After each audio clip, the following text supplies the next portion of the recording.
Vamos a compartir la pantalla. Bien, muy buenas noches. Hoy es martes 8 de junio del año 2021 y como hecho anecdótico vamos a dejar constancia de que Colombia empató con eh, Argentina en el partido de las eliminatorias al Mundial de Qatar. Ese es el hecho anecdótico para este video. Vamos a iniciar nuestro encuentro, nuestro primer encuentro del curso de Epistemología y Psicología en perspectiva latinoamericana. Es un curso que con ustedes estamos iniciando y va a servir también de preparación para futuros cursos. Yo les cuento, yo les cuento un poco la historia de dónde salió esto antes de explicarle lo que vamos a trabajar en la temática, porque hoy es la presentación del curso. Eh, el año pasado yo fui nombrado subdirector del campo de epistemología e historia de la psicología y junto con Edison y con Sebastián, que no son otros de los miembros que forman parte de este campo, y ahora recién ingresado también Gabriel Balaguer, hemos estado tratando de crear una comunidad científica, una comunidad de personas deseosas de fortalecer el carácter científico de la psicología, y lo estamos haciendo desde el Colegio Colombiano de Psicólogos, pero en una experiencia que es abierta a personas que están fuera del Colegio Colombiano de Psicólogos, que pueden ser psicólogos también o pueden ser de otra profesión o de otro campo del saber. Es decir, es una experiencia que se ha iniciado de manera abierta a todo público. Eso nos hace pensar que quienes están ingresando hoy a este curso entran por amor a la causa, porque les interesa profundizar en este campo que es la epistemología.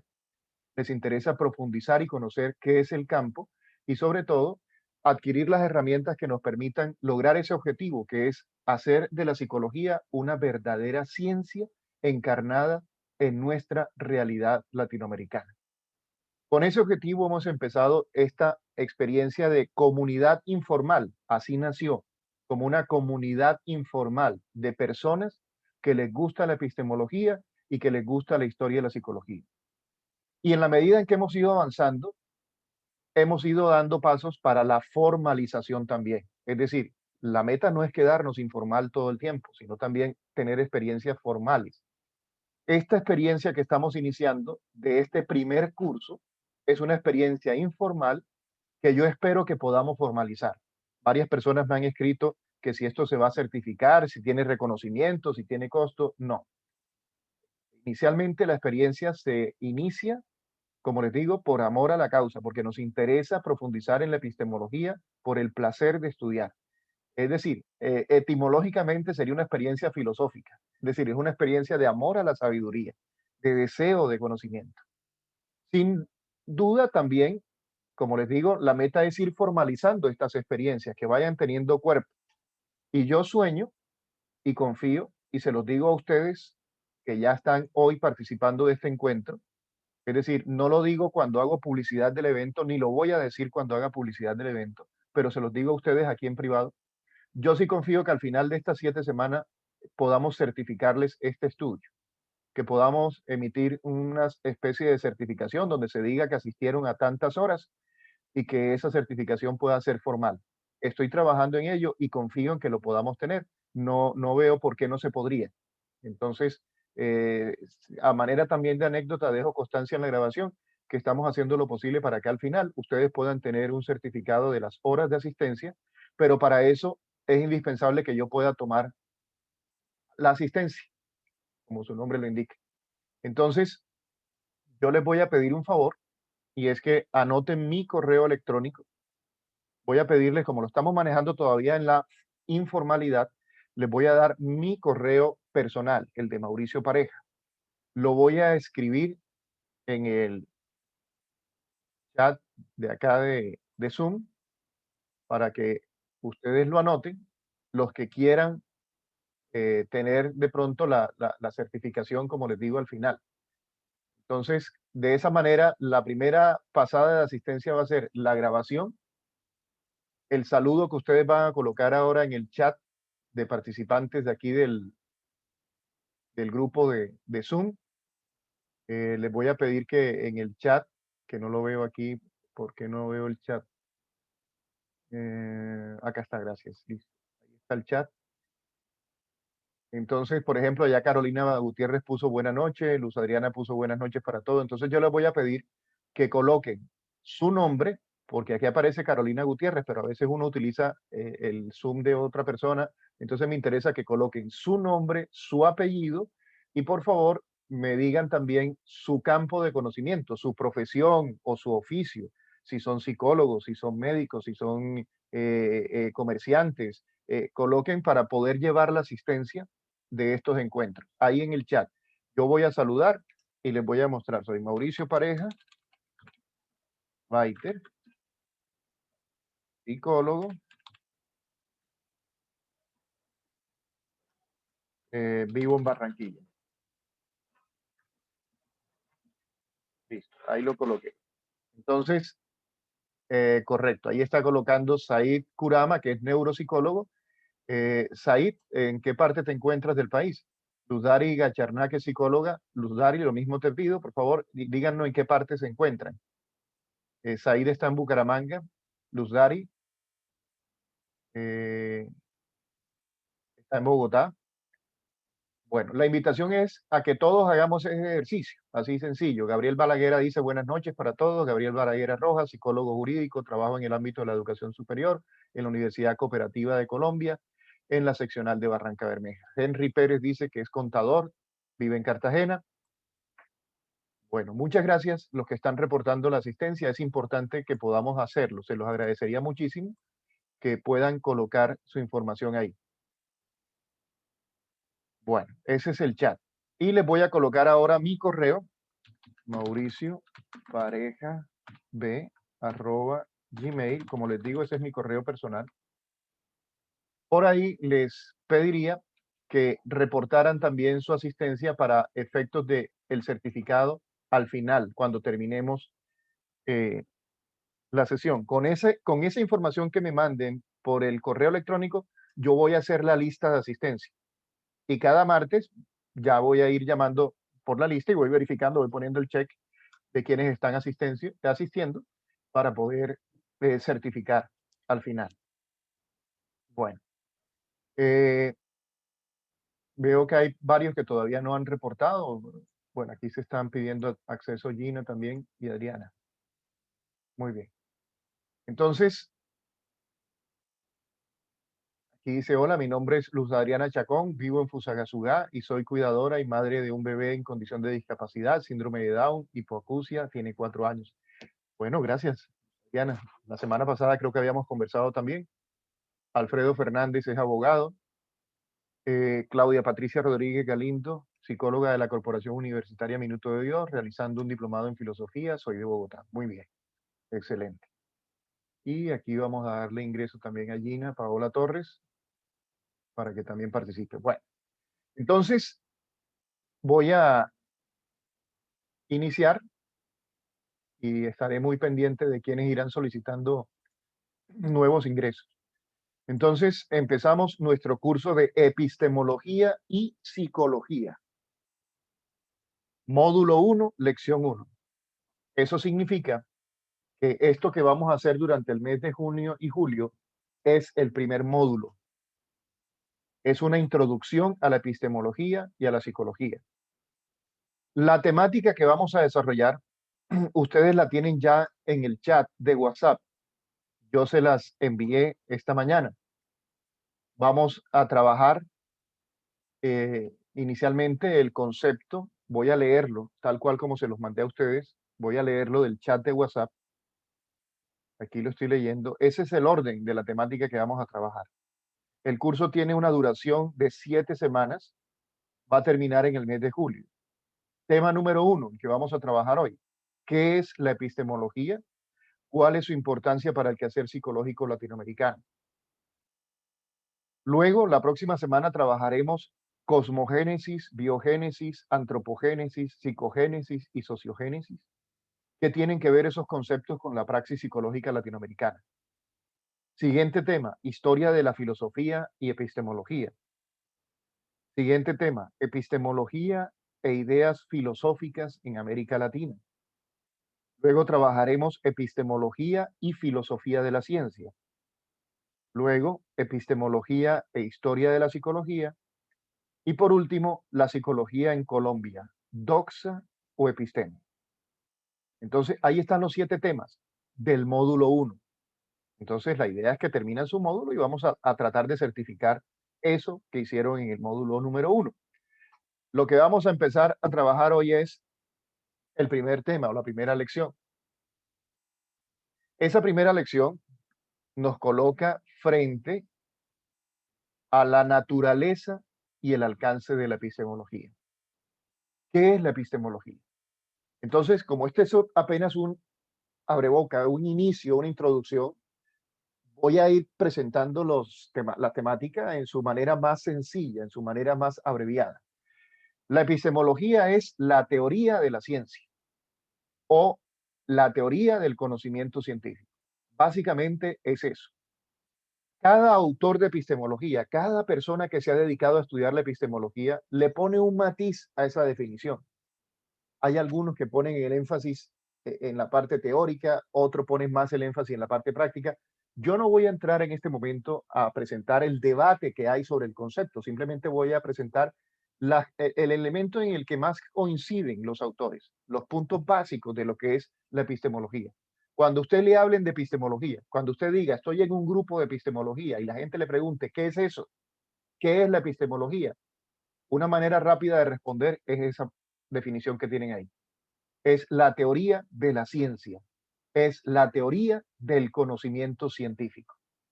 Entonces, como estamos en un grupo de epistemología y psicología, ¿qué es lo que nos interesa? Mirar la teoría de la ciencia, la teoría del conocimiento científico, en el contexto de una ciencia concreta que es la psicología. ¿Por qué la psicología es ciencia? ¿Por qué nosotros decimos que la psicología es una ciencia? Y dentro del conjunto de las ciencias, ¿qué clase de ciencia viene a ser la psicología? Entonces, lo primero que vamos a decir es, para poder responder eso, primero tenemos que aclarar qué significa epistemología, qué significa hacer ciencia.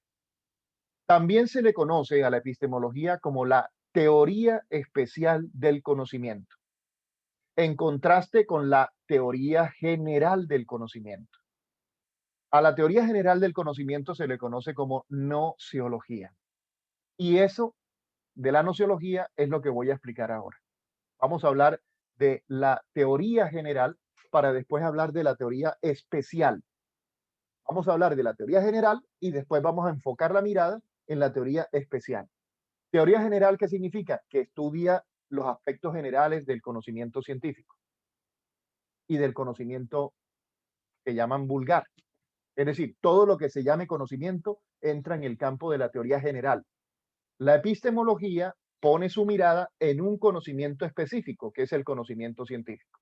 Entonces, empecemos por la nociología. Hablemos un poco de la nociología o teoría general del conocimiento.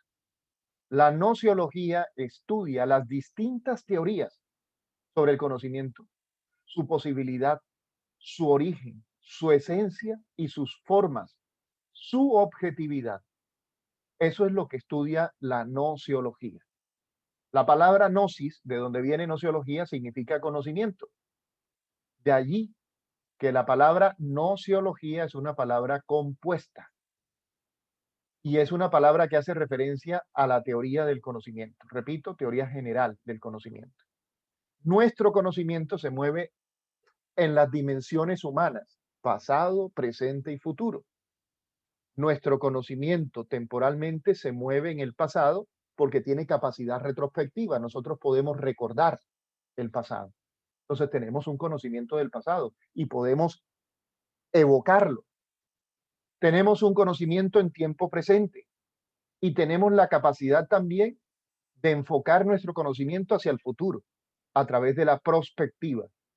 Nosotros podemos conocer en cierto modo el futuro, anticipándonos a él reflexionando sobre las posibilidades que se puedan presentar. La nociología abarca todo eso. El conocimiento implica una tensión entre un sujeto que conoce y un objeto que se conoce o que se pretende conocer.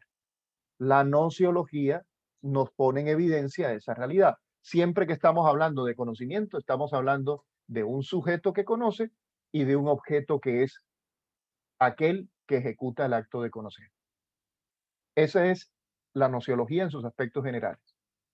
Ahora, desde el punto de vista nociológico, podemos afirmar que el conocimiento tiene su lógica.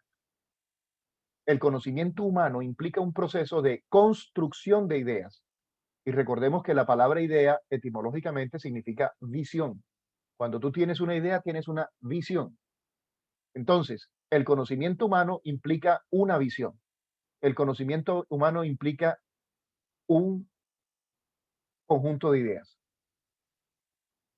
juicios, raciocinios. Eso es lo que nos enseña la lógica. Y la nociología se apropia de eso que nos plantea la lógica y cuando estudia el conocimiento, estudia las ideas, estudia los juicios y estudia los raciocinios. Los seres humanos, todo ser humano trabaja con esos tres elementos cuando construye conocimiento, cuando genera conocimiento, cuando adquiere conocimiento. ¿Qué son las ideas? Las ideas, en la definición clásica, es una representación mental que tenemos de un objeto en nuestra mente. Una representación mental. ¿Qué son los juicios? Los juicios son la relación que se produce al comparar dos ideas, afirmando o negando su mutua conveniencia. Es decir, una idea es un ente individual. Un juicio es una comparación, es una contrastación de dos ideas. ¿Qué son los raciocinios? Los raciocinios son operaciones mentales mediante la cual se comparan dos o más juicios y a partir de esa comparación de juicios inferimos otro nuevo juicio, otra nueva afirmación o negación. Entonces, importante que tengamos claro en esta primera parte. En tu cabeza, cuando tú me estás escuchando en este momento, tú estás captando ideas, pero no captas las ideas desconectadas, las conectas, las relacionas y entre una idea y otra, al ser comparada, surge un juicio. Y al comparar dos juicios o al correlacionar dos juicios, construyes una, un raciocinio. La expresión verbal de la idea o la expresión escrita de la idea se conoce con el nombre de conceptos. Por eso lo que está en el bloque verde dice, el conocimiento humano se expresa a través de conceptos. ¿Por qué? Porque los conceptos son la representación, o mejor, la expresión verbal o la expresión escrita de una idea. La idea se expresa con conceptos. En este momento, tú en tu cabeza tienes conceptos y estás entendiendo lo que yo estoy diciendo porque tienes conceptos en tu cabeza. Pero no solo trabajamos con conceptos, trabajamos también con proposiciones. Proposiciones. La expresión verbal de un juicio se llama proposición. Y la verbal o escrita. Y la expresión verbal o escrita de un raciocinio se llama argumentación. Argumentación. Y la argumentación se construye a partir de silogismos. Entonces, cuando ustedes me están escuchando en ese instante, que dicen yo estoy pensando, y cuando tú estás adquiriendo un conocimiento de lo que yo estoy diciendo, inmediatamente tú estás haciendo comparaciones en tu cabeza. Comparas ideas, comparas juicios, comparas raciocinios, haces comparaciones, comparaciones. Así va funcionando nuestro conocimiento. Y no solo haces comparaciones a partir de lo que yo estoy hablando, sino que vas haciendo comparaciones con los conocimientos que ya tú tienes anteriormente. Si yo llego a decir algo acá que no cuadra con tu estructura mental, tú vas a decir, Mauricio, eso que tú estás diciendo es falso. Y es falso por esto y por esto. ¿Qué significa? Que vas a cuestionar o mis conceptos, o mis proposiciones, o mis argumentaciones. ¿Para qué sirve la nociología en esta primera parte? Para darnos cuenta de cómo nosotros construimos en nuestra cabeza nuestros conocimientos y cómo los conocimientos viejos y los conocimientos nuevos están en una dinámica permanente. de aceptación o de rechazo. O acepto lo que Mauricio está diciendo o lo rechazo. O si no lo logro entender inmediatamente, lo pongo en pausa y empiezo a tratar de entenderlo o a tratar de asimilarlo para luego sacar una conclusión. Entonces vamos de lo menos a lo más. Estamos hablando por lo pronto de lo básico del conocimiento. Estamos hablando de los aspectos generales. Esto es nociología. Entonces, siguiendo con esta secuencia, ¿qué tenemos? Desde el punto de vista nociológico, gracias a lo anterior, nosotros podemos identificar niveles de conocimiento. Luz Adriana tiene la mano levantada. Me gustaría responderte si tienes alguna pregunta o si tienes algo que complementar, Luz Adriana, no sé. Profe, es que yo Dime. tengo diferentes inquietudes. Buenas Buenas noches noches. para todos. Bienvenida. Bueno, desde la perspectiva o sea, del pensamiento humano, Sí. de lo que usted hablaba de la teoría de la ciencia, del conocimiento, pues Ajá. a mí o sea, me llegan a la mente varios, ¿cómo le digo yo? Como varios pensamientos encontrados. Sí. ¿Por qué? Porque uno, por decir, con la patología de mi hija, Ajá. uno llega a la conclusión de que uno tiene diferentes formas de manejar, por decir, eh, como le dijera, como tal, sí, ay, se me fue la paloma. Bueno, Bueno, sí, sí, la vida que ella tiene, sí. o sea, uno la analiza desde diferentes puntos, científicamente, personalmente, históricamente, y a través de la historia uno se da cuenta que va cambiando con el transcurrir del tiempo. Entonces mi Ah, pregunta es, en, supongamos en mi caso, al tomar yo esto como de pronto como una base para tener como un pensamiento más acertado al momento de escudriñar cómo es el proceso de ella a medida que avanza. Entonces, irían entrando, por decir, en diferentes tiempos o en diferentes etapas cada uno de los pensamientos. Es mi pregunta, profe. yo te propongo, si quieres, que esperemos, que avancemos un poquito más, porque tú me estás hablando, como bien lo acabas de mencionar, de una patología. Sí. Entonces, yo te propongo que en ese ejercicio de hacer comparaciones, de hacer contrastes, escucha lo que vamos a explicar de cómo funciona el proceso del conocimiento en sus aspectos generales. Y cuando tengas la visión de conjunto, tú misma vas a sacar la conclusión, tú misma vas a sacar la respuesta. No va a ser necesario de que yo te la responda, tú misma te vas a dar cuenta. Es como cuando tú vas aprendiendo a ponerle nombre a las cosas. Por ejemplo, esto que tengo acá es un libro, ¿sí? Entonces tú estudias la palabra libro, y cuando ves esto, tú dices, ah, lo que tiene Mauricio en su mano es un libro. ¿Por qué sabes que es un libro? Porque ya tienes un conocimiento previo, ya has estudiado lo que son los libros y cada vez que tú ves un libro lo sabes identificar. Cuando estamos hablando acá del conocimiento humano y concretamente de estas dos teorías sobre el conocimiento humano, la teoría general y la teoría especial, entonces, tú vas a ir aprendiendo unos conceptos y tú misma vas a ir respondiendo y vas a ir entendiendo un poco la dinámica que tiene el cerebro de tu hija, por supuesto, y también cómo ese cerebro produce conceptos, produce juicios y produce raciocinios.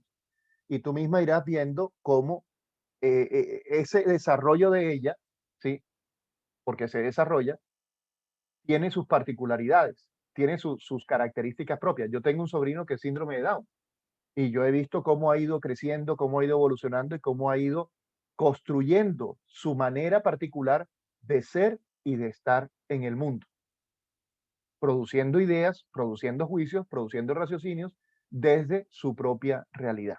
Entonces, no te la voy a responder ahora, simplemente te digo, pon pausa, que tú misma vas a ir sacando las conclusiones, ¿correcto?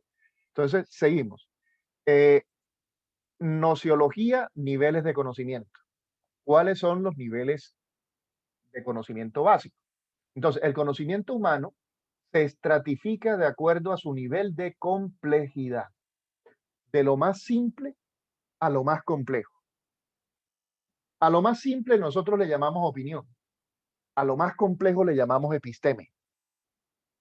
Ya más adelante hablaremos más en detalle de qué es la opinión o la doxa, como se conoce en griego, y lo que es la episteme, que equivale a lo que nosotros llamamos conocimiento científico.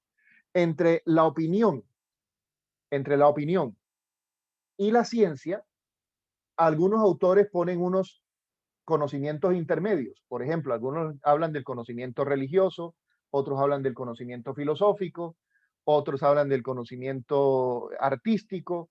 Eh, Esas clasificaciones intermedias, hay una variedad de clasificaciones que no entro aquí a presentarlas porque considero que lo importante es que entendamos que el conocimiento humano, desde el punto de vista nociológico, tiene una estratificación que va de lo más simple a lo más complejo. Se supone que el conocimiento científico es un conocimiento mucho más complejo, mucho más elaborado y, entre otras cosas, por su complejidad y por su elaboración, tiene pretensiones de universalidad. No es lo mismo, como les decía yo en la clase o las sesiones anteriores, no es lo mismo que yo diga que para mí, Mauricio Pareja, la bebida más sabrosa que existe en el mundo es el chocolate caliente. Esa es mi opinión, eso es doxa. Pero yo no puedo decir que está científicamente demostrado que la bebida más sabrosa del mundo es el chocolate, porque yo no conozco ningún estudio que diga eso, ni que lo sustente, es decir, no tengo cómo sustentar eso. Y si alguien se atreve a decir que hay un estudio científico que demuestra científicamente que el chocolate caliente es la bebida más sabrosa del mundo, entonces tiene que mostrarme las evidencias y tiene que decirme qué método utilizó para sacar esa conclusión. Es decir, se vuelve más compleja la explicación. Ahora que se terminó el partido de Colombia, bueno, tienen todo el derecho a discutir cuál es la mejor selección, cuál es la... Pero científicamente uno sí puede decir si la selección Colombia es mejor que la Argentina o si la selección de Argentina es mejor que la de Colombia. Entonces uno fija unos criterios de discernimiento, criterios científicos. Para algunos los criterios científicos son la estadística, entonces, ¿quién ha ganado más partidos? Esa es una forma. Otros dirán, no, pero es que esa no es la mejor forma. O hay otra forma, ¿quién juega más bonito? Bueno, entonces esa es otra forma de clasificar. Entonces, cuando hablamos de niveles de conocimiento, es importante que entendamos que hay niveles simples y niveles más complejos a la hora de hablar del conocimiento. La episteme o ciencia es un saber más elaborado, mucho más complejo, con pretensiones de universalidad. La doxa u opinión es un saber espontáneo, más de tipo particularista. Es mi opinión, nadie puede discutir mi opinión porque es que es mi opinión, como dice el dicho, entre gustos y colores no discuten los doctores. Seguimos. Nociología. ¿Es posible el conocimiento? Entonces, esa es una pregunta que se hace en la nociología. ¿De verdad nosotros podemos conocer o puro cuento? Entonces, a nivel nociológico se suelen identificar, eh, eh, a ver, seis clasificaciones en términos generales. Lo que pasa es que ustedes dirán, pero no hay cinco, no son cinco. No, son seis. Lo que pasa es que si ustedes se dan cuenta, la que está en la mitad de color amarillo junta el relativismo y el subjetivismo porque son muy parecidas y por eso a veces se fusionan como lo acabo de hacer yo acá en la presentación. Pero suele dividirse entre dogmatismo, escepticismo, relativismo y subjetivismo, criticismo, pragmatismo. ¿Hay otras clasificaciones? Sí, como les digo, cada autor pone las suyas. Acá yo he seleccionado esas que son como las en las que coincide la mayoría de la gente. ¿Qué significa eso? Que hay gente que cree que sí es posible el conocimiento y que no solo es posible el conocimiento, sino que se puede conocer gracias a que nuestros órganos de los sentidos pueden captar la realidad tal cual es. El dogmatismo es la expresión de eso. Confía plenamente en la racionalidad humana, confía plenamente en nuestros órganos de los sentidos. Por otro lado, tenemos el escepticismo, que dice que no podemos tener ninguna seguridad en nuestros conocimientos. Y aparece el relativismo y el subjetivismo, que dice que podemos alcanzar cierto grado de conocimiento, pero no podemos alcanzar un conocimiento verdaderamente universal, absoluto, inmutable. Entonces, fíjate que es como una postura intermedia entre el dogmatismo y el escepticismo. Algo así como que sí, pero no. Sí podemos conocer, pero no podemos conocer del todo. Tenemos el criticismo, que también es una postura en cierto modo intermedia, que dice que la validez del conocimiento va a depender de la actitud crítica que asumamos sobre el proceso del conocer, la forma como el sujeto se acerca al objeto y cómo el objeto se le presenta al sujeto. Es decir, sí podemos conocer, pero bajo ciertas condiciones que ellos llaman condiciones de criticidad o de actitud crítica frente a lo que se está conociendo. Por otro lado, tenemos el pragmatismo, que es una postura un poco indolente, digámoslo así, para algunos. El pragmatismo no se enfrasca en si podemos conocer o no podemos conocer desde el punto de vista teórico, le interesa más la parte práctica, ¿sí? Deduce la verdad de lo práctico, es decir, le apuesta más a lo práctico en el proceso de conocimiento. Es verdadero siempre y cuando sea útil y provechoso. Ese es el criterio para saber si algo es verdadero o no. ¿Sirve para algo o no sirve para algo? Bueno, esa es una postura nociológica que se llama pragmatismo. Entonces tenemos, ¿es posible el conocimiento? Hay gente que cree que sí, hay gente que cree que no, hay gente que cree que sí, pero no, hay gente que cree que no, pero sí. Es decir, posturas que van variando. Tenemos también dentro del campo de la nociología la pregunta ¿de dónde surge el conocimiento? Entonces tenemos la postura racionalista que dice que la fuente del conocimiento es la razón, los sentidos son totalmente engañosos, la experiencia no es relevante para conocer la realidad de las cosas, que realmente la cosa la conocemos es gracias a la razón. Tenemos la postura empirista. Para los empiristas, la fuente del conocimiento es la experiencia, eso significa empirismo, hace referencia a la experiencia. Todo contenido del pensamiento proviene de los sentidos. Luego tenemos la postura intelectualista, que dice que el conocimiento tiene su origen en la actividad combinada de los sentidos y de la razón. Entonces, una postura intermedia. Y tenemos el apriorismo, que lo desarrolla Kant, que es bastante complejo, no lo voy a explicar aquí en detalle en este momento. Ustedes pueden tomar un pantallazo y profundizarlo un poquito más, pero el apriorismo se mueve también dentro de una postura que trata de conciliar la racionalidad y la experiencia, como en un punto intermedio entre ambos, pero haciendo énfasis en cómo construimos nosotros los conocimientos, cómo el sujeto que conoce en buena medida es autor también de lo que está conociendo. Bueno, hola Gina, te pudiste conectar, vi que te sales y entras. Ah, se volvió a salir, qué lástima. Parece que Gina tiene problemas con la conexión, con el internet. Bueno, seguimos. Vamos bien de tiempo. Nociología. Continuando con esta aproximación nociológica, entonces llegamos al punto de la esencia del conocimiento. Recuerden que desde el punto de vista filosófico, la palabra esencia significa lo siguiente. Esencia es lo que hace que una cosa sea esa cosa y no otra. Eso es esencia. Cuando nosotros estamos hablando de la esencia del conocimiento, lo que estamos tratando de presentar es qué es lo que hace que el conocimiento sea conocimiento y no otra cosa. Entonces tenemos, por ejemplo, la postura del realismo. Su exponente más significativo desde la antigüedad es Aristóteles. Aristóteles planteaba, recogiendo lo que era el sentir de la época, él planteaba que la verdad es la adecuación del objeto en la mente del sujeto. Eso significa que el sujeto y el objeto son dos realidades distintas, dos realidades independientes. ¿Saben qué significa eso? Que cuando usted cierra los ojos, las cosas no desaparecen, las cosas siguen ahí. El objeto no depende de que usted lo mire o no lo mire. Cuando usted cierra la puerta de su cuarto, el resto de cosas que están afuera no desaparecen. El pensamiento es una especie de Así, reproducción de la realidad en nuestra mente. Tenemos la otra así. postura, la postura idealista.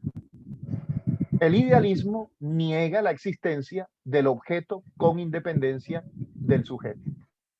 El mundo no existe fuera de la actividad del pensante, lejos del hombre. El mundo es una proyección del espíritu humano. La verdad de las cosas depende del pensamiento del hombre. Es el planteamiento cartesiano. Materialismo dialéctico, planteado por Carlos Marx. Para Marx es la praxis social la que constituye el criterio de verdad. Es en la praxis donde tú de verdad te das cuenta qué es la verdad. Y recordemos que para Marx praxis es toda acción humana transformadora de la realidad. Si no tiene pretensión de transformar la realidad, eso no es praxis. Por eso no es del todo cierto cuando la gente dice que praxis y práctica es lo mismo. No es lo mismo. La praxis no es lo mismo que la práctica porque no toda práctica tiene como objetivo cambiar la realidad. La praxis sí. La fenomenología planteada por Husserl. Husserl nos dice que no podemos alcanzar la realidad de las cosas de manera inmediata o de manera directa. En otras palabras, ustedes no me están conociendo a mí en este momento. Ustedes están conociendo mi voz, están viendo mi imagen, pero yo soy mucho más que la voz y que mi imagen. Y cuando ustedes se acercan a mí, a conocerme, llegan también cargados de prejuicios y de preconceptos y de cosas que condicionan la mirada que tienen de mí. Por eso Husserl plantea que para poder conocer realmente al fenómeno, para poder acercarnos y conocer al fenómeno, tenemos que hacer una reducción fenomenológica, poner entre paréntesis lo que conocemos, para poder acercarnos y percibir al fenómeno desde lo que el fenómeno realmente es. Entonces, esa es la esencia del conocimiento.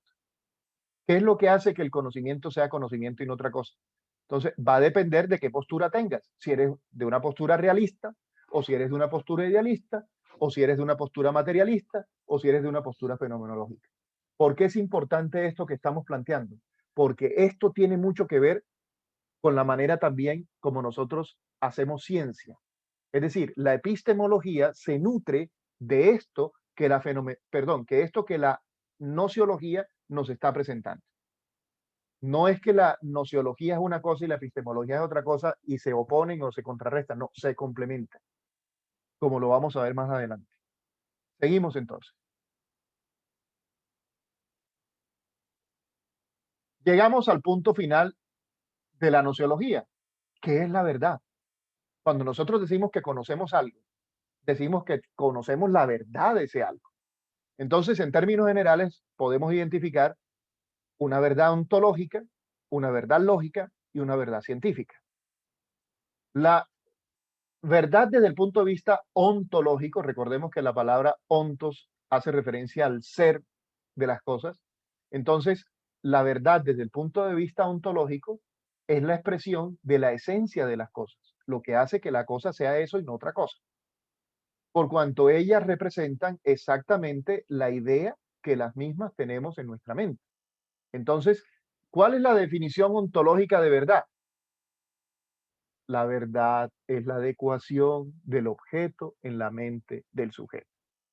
Tú tendrás la verdad sobre tu computador cuando en tu mente hayas captado todas las notas esenciales de tu computador y tengas en tu mente una idea de lo que es un computador. Verdad de tipo lógico. Desde el punto de vista lógico, la verdad es la aceptación mental de la cosa y además sobre ella emite un juicio o de ella expresa alguna cualidad. ¿Qué significa eso? Que la verdad desde el punto de vista lógico implica una idea, un juicio, un raciocinio. La verdad desde el punto de vista lógico se construye con esos tres elementos: ideas, juicios, raciocinio. La verdad científica, ¿qué es la verdad desde el punto de vista científico? Es la mejor explicación posible de los datos. Epistemológicamente, una ciencia es ciencia cuando tiene datos, cuando esos datos han sido interpretados y cuando esos datos han sido explicados de la mejor manera posible. Entonces, fíjense cómo la nociología le aporta a la epistemología un concepto con el cual la epistemología va a trabajar, el concepto de verdad. Cuando nosotros estamos hablando de ciencia psicológica, ¿qué es lo que estamos diciendo? Que el psicólogo trabaja también con datos. Por ejemplo, la pregunta que nos hacía Luz Adriana ahorita. Ella me está pidiendo que le dé una respuesta a una pregunta, pero ya para poder responder la pregunta, ella primero me da unos datos. Me habla de su hija, me habla de su hija que tiene una situación, una patología, me describe la patología, es decir, me da datos. ¿Para qué me da los datos? Para que yo pueda entender a su hija. Pero para poder entender a su hija, yo primero tengo que conocer los datos. Si yo no sé qué significan las palabras que ella me está diciendo, si yo no tengo ni idea de lo que es el síndrome de Down, si yo no tengo ni idea de lo que es la palabra evolución o la palabra desarrollo, yo no le voy a entender y no voy a poder entrar en comunicación con ella. Y no podré explicar la posible verdad que ella me está pidiendo. Porque para poder producir una verdad desde el punto de vista científico, yo tengo que recoger los datos, tengo que interpretar los datos y tengo que explicar los datos. Seguimos. Entramos entonces al tema de la epistemología. ¿Por qué la verdad es el punto de partida para la epistemología? Es el punto de llegada de la nociología, pero a la vez es el punto de partida para la epistemología, porque es que la epistemología lo que quiere es alcanzar una verdad científica, una verdad que sea la mejor explicación posible de unos datos. Entonces, ¿qué hace la epistemología? La epistemología hace ciencia. La epistemología, por decirlo así, es la ciencia de la ciencia. Es la ciencia que se especializa en el conocimiento científico, en cómo se hace ciencia. Y entonces viene la pregunta, ¿qué se necesita para hacer ciencia? Y ahí tenemos un listado de palabras, palabras básicas. Recuerden que la palabra o concepto es la expresión verbal de una idea. Entonces, ustedes lo que ven ahí son ideas. Miren lo que dice ahí, objeto material.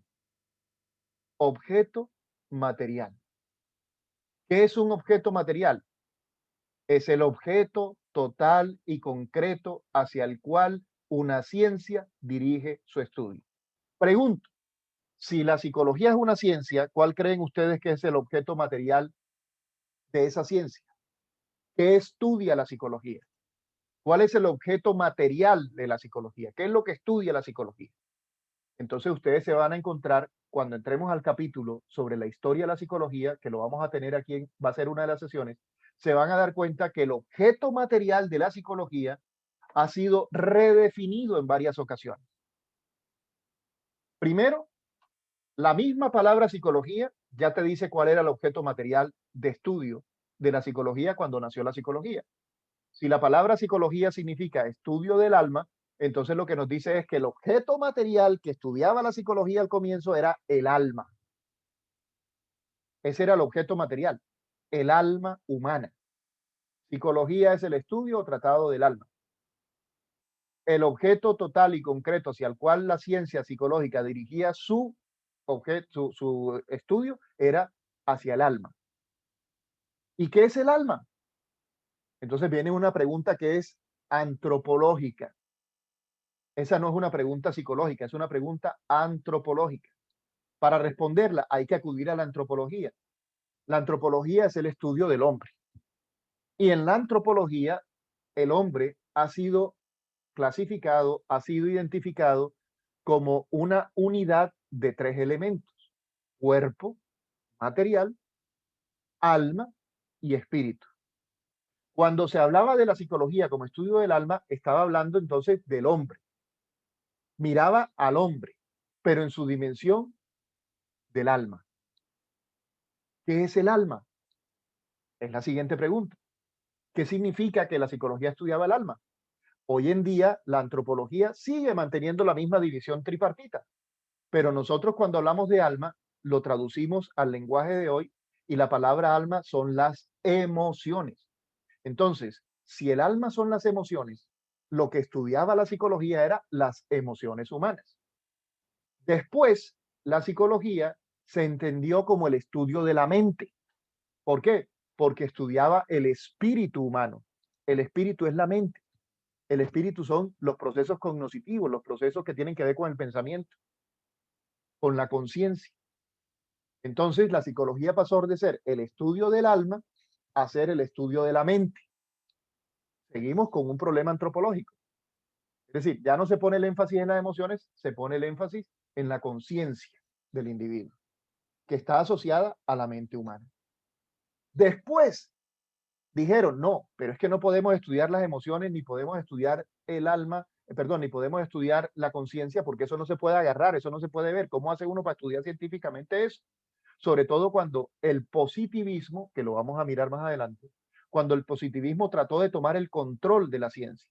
Es más, les cuento que durante mucho tiempo se pensó que existía solo un método científico y la gente hablaba de el método científico con mayúsculas, como si hubiera un solo método para hacer ciencia.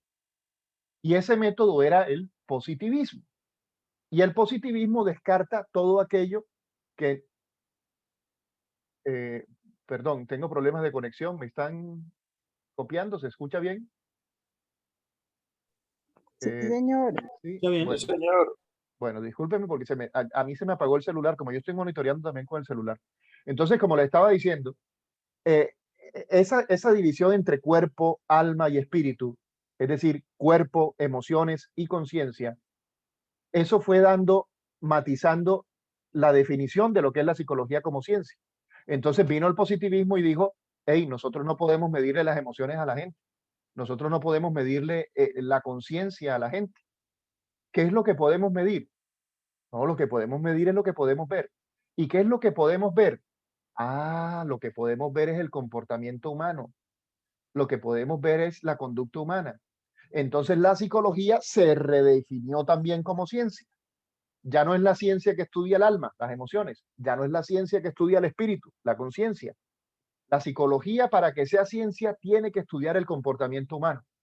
No puede estudiar otra cosa. Entonces, la psicología se definió como la ciencia del comportamiento humano. ¿Qué decimos hoy sobre la psicología? ¿Qué viene siendo la psicología hoy como ciencia? Bueno, todo el mundo sabe que la psicología es todo eso. La psicología estudia las emociones, la psicología estudia la conciencia, la psicología estudia el comportamiento. Pero hace unos años atrás teníamos un pensamiento tan psicorrígido que, por ejemplo, había una verdadera guerra entre los herederos de la línea psicodinámica, los freudianos, por ejemplo, y los herederos de la línea conductista. Entonces, o tú eras conductista o eras psicoanalista, pero las dos cosas eran incompatibles. Y después aparecen otras nuevas teorías y entonces se arman escuelas. Yo les pregunto a los psicólogos, ¿ustedes creen que todavía se puede sostener esa visión tan fragmentada de la psicología? La tendencia hoy en día es más hacia la integración, una visión más integrativa de la psicología. Entonces, ojo, cuando hablamos de epistemología y cuando hablamos de conceptos básicos de epistemología, el primer concepto que aparece es ¿qué es lo que estudia la psicología? ¿Cuál es su objeto material? Pero también aparece la pregunta de cuál es su objeto formal, es decir, ¿en qué forma estudia su objeto material? Otro concepto importante, el sujeto. ¿Quién es el sujeto? ¿Quién es el que hace ciencia? El que hace ciencia es el ser humano. Ahora, pero el ser humano tiene unas características. El ser humano, antropológicamente hablando, es un individuo que se caracteriza por tres elementos: libertad, conciencia, responsabilidad. La ciencia tiene una dimensión humanista. La ciencia, en teoría, tiene que contribuir al proceso de humanización. La verdadera ciencia, entonces, es aquella que nos va a ayudar a crecer en libertad, en responsabilidad y en conciencia. Y entonces aparece el concepto de verdad científica, que ya lo explicamos, cómo ese concepto se fundamenta en las evidencias, entendiendo que la evidencia es aquello que se hace patente, que se manifiesta con certeza. La evidencia hace referencia a lo que es evidente, a lo que es tan claro, que no se puede poner en duda. Y entonces, continuando con el tema de la epistemología, concluimos diciendo que nuestro curso de epistemología, que se nutre de la nociología, que construye una serie de conceptos para poder entender lo que significa hacer ciencia, nuestro curso no va a ser un curso desconectado de nuestra realidad local latinoamericana. Es un curso que se va a hacer en perspectiva latinoamericana. Y para eso vamos a tener como referente a Orlando Falsborda, quien hacía énfasis en que estamos viviendo en América Latina procesos de construcción científica que no liberan el conocimiento. Es una ciencia que promueve más bien la colonización. Es una ciencia colonizadora. Si nosotros queremos hacer ciencia en América Latina, es más, si queremos hacer psicología en América Latina, recordemos que Falsborda era sociólogo, si queremos hacer ciencia en América Latina, tiene que ser una ciencia propia, una ciencia que brote de nuestro suelo. Ignacio Martín Baró, que también trabajó el tema epistemológico, que fue un sacerdote español que llegó a América Latina a estudiar filosofía en Bogotá y después se radicó en El Salvador y allá murió asesinado. Él fue psicólogo también, hizo un doctorado, si no estoy mal, en psicología, y él le trabajó a construir una psicología latinoamericana, una psicología de la liberación. Por eso él planteaba la confrontación entre lo que es una ciencia que promueve la opresión y una ciencia que realmente libera. Luego trabajaremos también lo que plantea Edgar Barrero, que fue uno de los invitados acá a nuestros conversatorios. Él tiene un libro bien interesante que vamos a trabajar acá también, en donde plantea esa pregunta: ¿qué tipo de ciencia estamos haciendo nosotros? ¿Es una ciencia para tener a la gente engañada? ¿O es una ciencia realmente para visibilizar la verdad? Y yo le añadiría, la verdad que nos hace libres. Y por último, yo quiero presentar mi postura personal también. Creo que también es parte de ser honesto científicamente.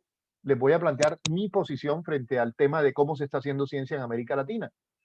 Yo, Mauricio Pareja, creo que la ciencia que se hace aquí en América Latina es una ciencia prostituida. Es una ciencia que se hace por plata. Es una ciencia que no está pensando en realmente beneficiar el saber. No digo en una ciencia desde el punto de vista práctico solamente, lo digo desde el punto de vista teórico. La gente que hace ciencia, ¿hasta qué punto lee para construir conocimiento? O está leyendo o está investigando para descrestar. Sobre todo que muchas veces los escritos están tan llenos de citas, como dice fulanito, como dice perencejito, como dice menganito, para que la gente crea que uno sabe bastante porque leyó mucho. Es una ciencia maquillada, es una ciencia pantallera, es una ciencia que realmente no está sirviendo para nuestra realidad. Ahora, ¿qué evidencias tengo yo para demostrar eso? Pues miren Colombia, miren cómo estamos.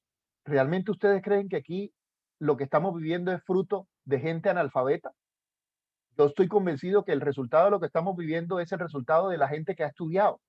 Los ladrones de Colombia no son gente analfabeta, son gente que ha salido de las universidades más caras que tiene el país, si es que estudiaron en el país, porque muchos de esa gente estudia afuera, en universidades muchísimo más caras. Los ladrones de cuello blanco no son gente que analfabeta, son gente estudiada. Entonces, ¿qué tipo de ciencia se está brindando en la universidad? Bueno, esa es la introducción, eso es lo que vamos a trabajar. Ustedes saben que a mí me gusta ser cumplidor del tiempo. Como iniciamos un poquito tarde por el tema del partido, yo voy a desconectarme aquí del celular, voy a dejar de compartir la pantalla y me gustaría que en estos minuticos que nos quedan, es decir, hasta las y 15,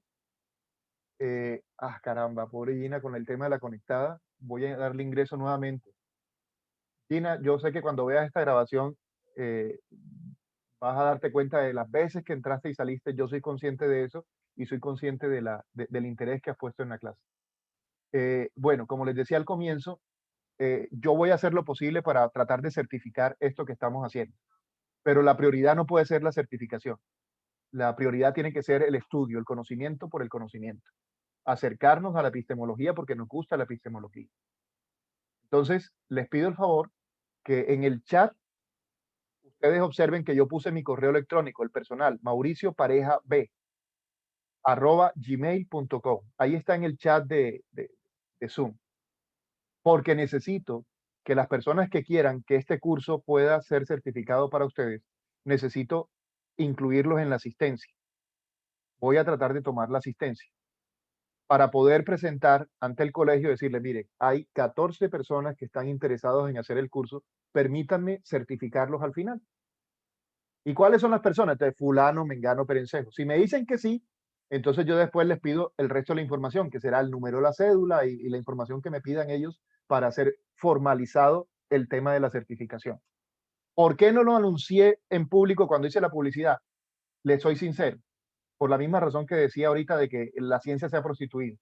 Y creo que hasta los títulos y las cosas terminan colaborando para que se prostituya la ciencia. Es decir, la gente no hace un curso si no le van a dar un certificado.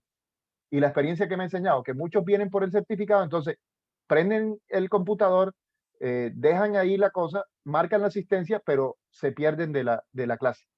Y les soy sincero, yo no quiero que esto sea eso. Yo no quiero que esto sea un encuentro para prostituir la ciencia.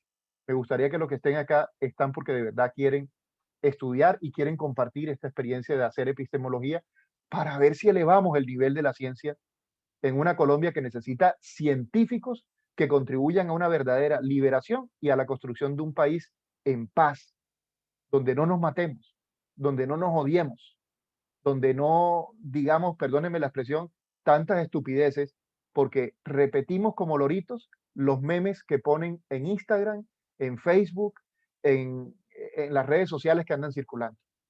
Necesitamos científicos que cuando den un argumento lo sostengan. Bueno, esa es la invitación. No sé si alguien quiera hacer preguntas o hacer una retroalimentación cortica, por favor, para que todos puedan participar. Tienen la palabra. Y les presento a Gabriel Balaguer, que ya lo presenté la vez pasada. Gabriel va a ser parte de nuestro equipo docente acá. Él ya se presentó también. Es una persona con una capacidad intelectual y profesional, con una experiencia bastante destacada y es un lujo para nosotros poder tenerlo acá. Y por eso ahorita vamos a conversar para ver cuántas de estas sesiones nos va a acompañar Gabriel como docente. Gabriel forma parte de Colsip también. Bueno, qué chévere sería si pudieran prender las cámaras todos. Gracias, Claudita, por poner la cámara. No sé quién es que está ahí, pero ahí dice Claudita. Hola, bien. Jonathan, buenas noches. Gracias por encender la cámara, Jonathan. Carolina, buenas noches también. A ver quién más se anima.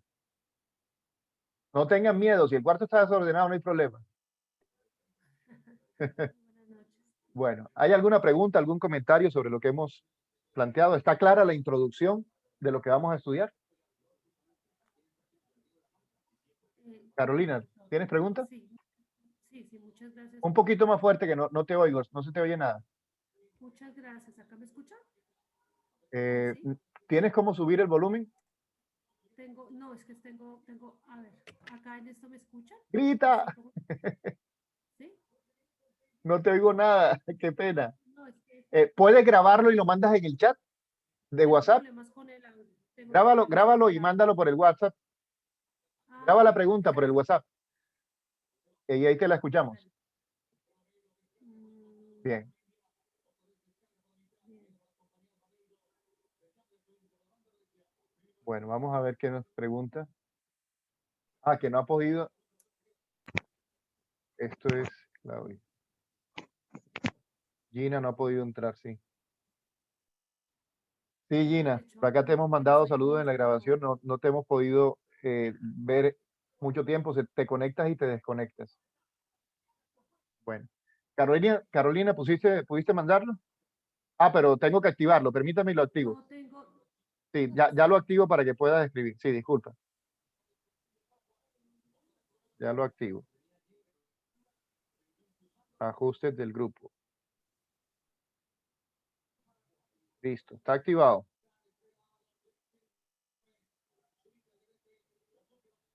Muy buenas noches. Doctor, más que una pregunta, era como una. ah, Invito a los que no se han agregado todavía en el chat, que no han escrito nada en el chat, por el pueden escribir ahí tan quiénes importante son, que dónde está viendo. están. Aquí Jesús Antonio Manota dice, excelente, Mauricio, espacio para compartir conocimiento. Muchas gracias por tu tiempo, tienes mi apoyo. Este es mi correo. Eh, Jesús, la idea es que tú me escribas a mí. Yo puse el correo acá, lo voy a volver a copiar. Escríbanme a mí porque a mí se me olvida. Mauricio pareja b @gmail.com. Ahí está escrito. Ese es mi correo. Bueno, vamos a ver qué dice. No, no aparece, no me... Carolina no ha llegado. Ya llegó. Listo. Muy buenas noches. Doctor, no, más que una pregunta, era como un aporte a darle las gracias por este campo tan importante que está abriendo en este momento. Realmente, desde las bases que tuve en la Universidad de Epistemología, de epistemología no fueron como tan interesantes, o sea, siempre lo enfocan a uno de una manera errada y por eso uno le huye a estos temas de epistemología. Muchísimas gracias y pues estaré aquí en lo que pueda presente y atenta al curso que me parece súper importante e interesante. Sí lo alcanzaron a escuchar, ¿verdad? ¿Todos? Vale. Bueno, Carolina, muchas gracias. Me alegra que estés acá con nosotros. Vean, este tema de epistemología es tan serio, tan delicado, que muchas de las cosas que nosotros creemos hoy en día que están correctamente hechas, posiblemente nos vamos a dar cuenta que están montadas sobre sofismas, sobre errores. Y si se construye sobre errores, corremos el riesgo de que se nos desbarate el edificio. Estamos en una situación en donde la epistemología tiene que ver, por ejemplo, con la ética. Tiene mucho que ver con la ética. Yo tenía un profesor de ética que decía, por ejemplo, en el caso de la psicología, ¿por qué hay que estudiar ética en psicología? ¿Por qué se debe enseñar ética en psicología? Y la respuesta es muy sencilla, porque quiero ser psicólogo. Punto. No le pongas adjetivos. Es que la ética te va a enseñar a ser un buen psicólogo. Error. La ética no te va a enseñar a ser un buen psicólogo, te va a enseñar a ser psicólogo. El psicólogo malo no es psicólogo. Es decir, o tú haces la buena práctica y actúas como un psicólogo, o estás ejerciendo la psicología en una mala práctica y automáticamente ya no es un comportamiento psicológico correcto lo que estás haciendo. Es decir, yo estudio ética porque quiero ser psicólogo. Ahora, si quieres poner el adjetivo, dale, pónselo, pero es una redundancia. Voy a estudiar ética porque quiero ser un buen psicólogo. Bueno, está bien, está bien. Pero pregunto, ¿será que alguien va a estudiar ética porque quiere ser un mal psicólogo? ¿Eso se podría decir? Entonces, en el campo de la ética hay mucho tema que tiene que ver con la situación de cómo estamos haciendo ciencia. Y como estamos de pronto haciendo mala ciencia, estamos generando mala praxis. Y si estamos generando mala praxis, significa que no estamos promoviendo una verdadera ciencia psicológica, un verdadero actuar psicológico. Miren nomás, les voy a dar ejemplos de cómo estamos haciendo mal los debates epistemológicamente en el campo, bueno, no voy a decir campo, en términos generales, ¿sí? Cómo de pronto estamos haciendo mal las cosas desde el punto de vista epistemológico. Pregunto, ¿qué discusión seria conocen ustedes que se haya dado sobre el tema de la legalización de la droga en Colombia? Por ejemplo, ¿qué discusión seria conocen ustedes en donde los psicólogos hayamos hecho una discusión? ¿Saben cómo se hacían las discusiones antes? Primero usted escribía lo que pensaba y después, a partir de lo que escribió, discutía. ¿Por qué? Porque cuando usted escribe, se ve obligado a poner no solo lo que piensa, sino a darle la oportunidad al otro de que lo lea y detecte dónde está la coherencia o la incoherencia de sus afirmaciones. Te voy a decir como costeño, Carolina, Jonathan, Claudita, a todos les digo, como costeño, nosotros los costeños somos muy chacharacheros.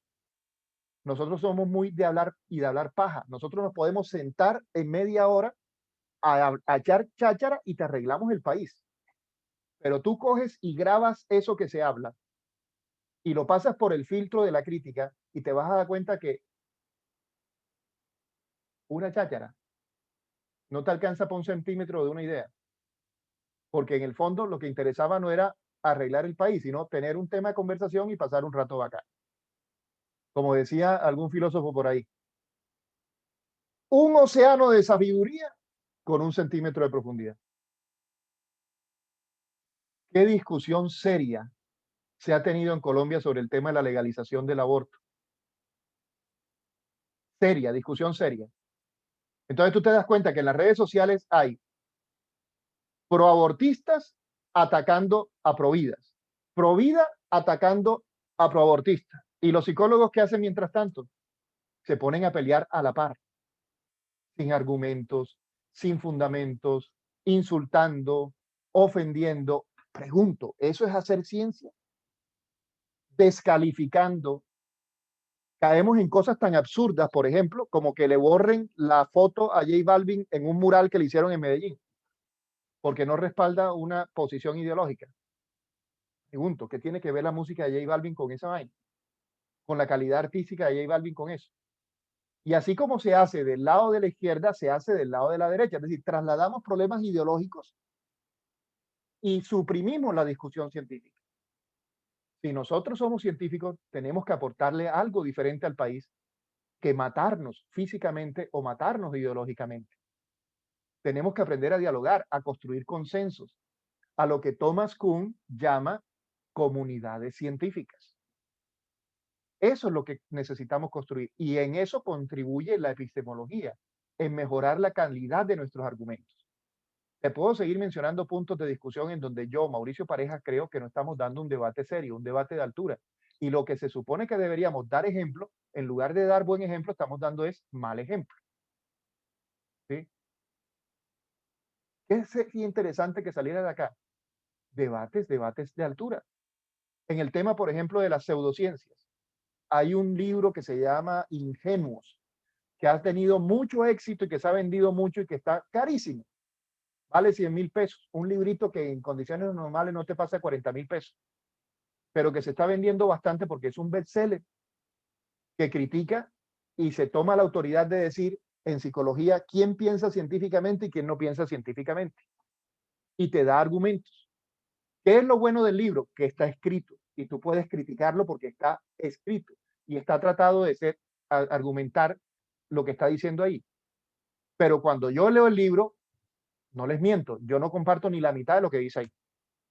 Pero qué chévere sería poder tener una discusión sobre eso, científicamente. Lo que hace, por ejemplo, Edgar Barrero, que él tiene una postura liberacionista bastante radical en sus posturas. ¿Qué es lo bueno que tiene Edgar? Que escribe y escribe mucho y te da pie para que tú discutas. Y así podemos seguir mencionando varios autores. ¿Cuál es el reto acá? Hombre, que nos animemos a escribir, que no tengamos miedo a escribir. Ay, es que voy a decir una estupidez. Por Dios, la peor estupidez es no decir nada. La peor estupidez es tener miedo a decir lo que uno piensa y a tratar de argumentarlo. Por eso, el campo de epistemología debería ser un campo para eso, para que usted exprese con libertad, sin miedo, con los argumentos que usted desee. ¿Qué es un argumento? Ya ustedes saben, si tenemos ideas, juicios y raciocinios, y los raciocinios, la expresión verbal de los raciocinios es el argumento, la argumentación, ¿qué es lo que estamos diciendo? Tenemos que construir un conocimiento científico que sea capaz de argumentar. Cuénteme cuáles son sus ideas, cuénteme cuáles son sus juicios, argumenteme sus posiciones. No me descalifique ni me ofenda. Convénzame, persuádame. Bueno, no sé si Gabriel quiera compartirnos algo como para ir recogiendo ideas de lo que hemos planteado.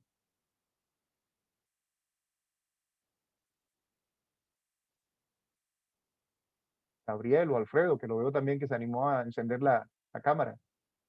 Qué bien.